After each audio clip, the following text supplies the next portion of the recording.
ഞാനൊരു കാര്യം പറയട്ടെ.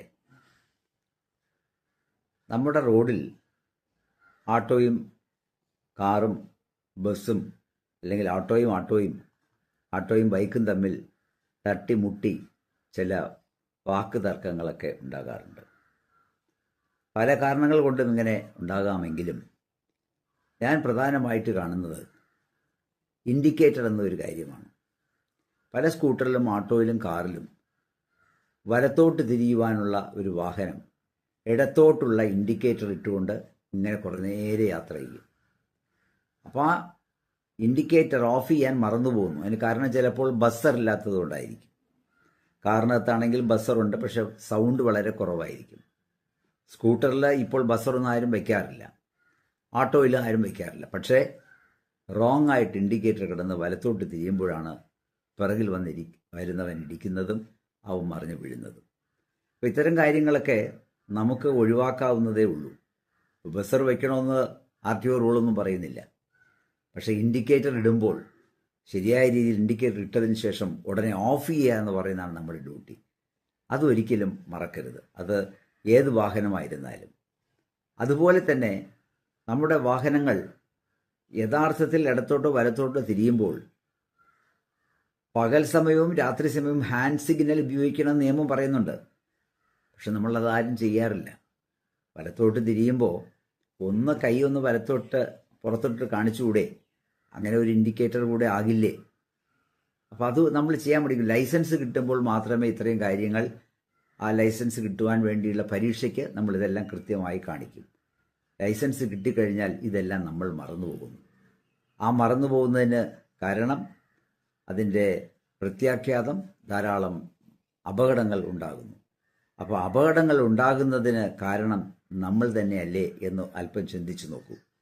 അതുകൊണ്ട് ഞാനിവിടെ പറയാൻ ഉദ്ദേശിക്കുന്നത്, നിങ്ങളൊരു വാഹനത്തിൽ ഇൻഡിക്കേറ്റർ ഇടുന്നുണ്ടെങ്കിൽ അതിന് തീർച്ചയായും ഒരു 100 രൂപ കൊടുത്താൽ ഒരു ബസ്സർ ഘടിപ്പിക്കാം.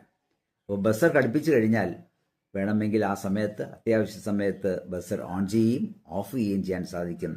അങ്ങനെ ധാരാളം അപകടങ്ങൾ നമുക്ക് ഒഴിവാക്കാം.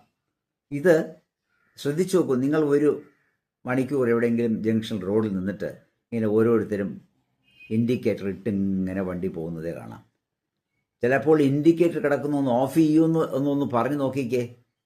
പിന്നെ അവൻ നല്ല ഭാഷയിലായിരിക്കില്ല ചിലർ സംസാരിക്കുന്നത്. ചിലർ ഓഫ് ചെയ്യാറുണ്ട്, ചിലർ അങ്ങനെയല്ല, നല്ല ഭാഷയിൽ തന്നെ അവർ നമുക്ക് സംസാരിക്കും. അതിനൊന്നും ഇടവരുത്താതെ നമ്മൾ ഈ ഒരു അവസരം ഉണ്ടാക്കി കൊടുക്കുന്നതാണ് നല്ലത്. അതുകൊണ്ട് RTO പറയുന്ന അനുസരിച്ച് നമ്മുടെ ഹാൻഡ് സിഗ്നലും മാനുവലായിട്ട് നമ്മൾ കൊടുക്കണം. ഇൻഡിക്കേറ്റർ ഉണ്ടെങ്കിൽ ഇൻഡിക്കേറ്റർ, കാരണം ഇൻഡിക്കേറ്റർ ഞാൻ മാനുവൽ സിഗ്നൽ വേണമെന്ന് പറയുന്നതിൻ്റെ കാരണം, നട്ടുച്ചയ്ക്കൊക്കെ ചിലപ്പോൾ ഇൻഡിക്കേറ്ററിൻ്റെ ആ വെളിച്ചം നമുക്ക് പലർക്കും കാണാൻ സാധിക്കില്ല. അതുകൊണ്ടാണ് ഹാൻഡ് സിഗ്നൽ കൂടി ഉപയോഗിക്കണമെന്ന് പറയുന്നത്. ചില ഇൻഡിക്കേറ്ററിൻ്റെ വെളിച്ചം വളരെ കുറവായിരിക്കും, ചെറിയ ഇൻഡിക്കേറ്റർ ആയിരിക്കും. അതൊക്കെ കൊണ്ടാണ് നമ്മൾ മാനുവൽ. അപ്പം നമ്മൾ കുറേ ശ്രദ്ധിക്കുകയാണെങ്കിൽ ഈ അപകടങ്ങൾ ഒഴിവാക്കാമെന്നുള്ളതാണ് പറയുന്നത്. ഇത് നമ്മളിപ്പോൾ ഇട്ടില്ല എന്നുണ്ടെങ്കിൽ ആരും ഫൈൻ അടിക്കാനൊന്നും പോകുന്നില്ല. പക്ഷെ പിറകെ നിന്നവൻ 10 തെറി മനസ്സിലെങ്കിലും വിളിക്കും, ഇവൻ ആരുടെ ഇൻഡിക്കേറ്റർ ഓഫ് ചെയ്യാതെ പോകുന്നു പറയില്ലേ? നിങ്ങളുടെ ജീവിതത്തിൽ ഇതുപോലെ ഉണ്ടാകില്ലേ?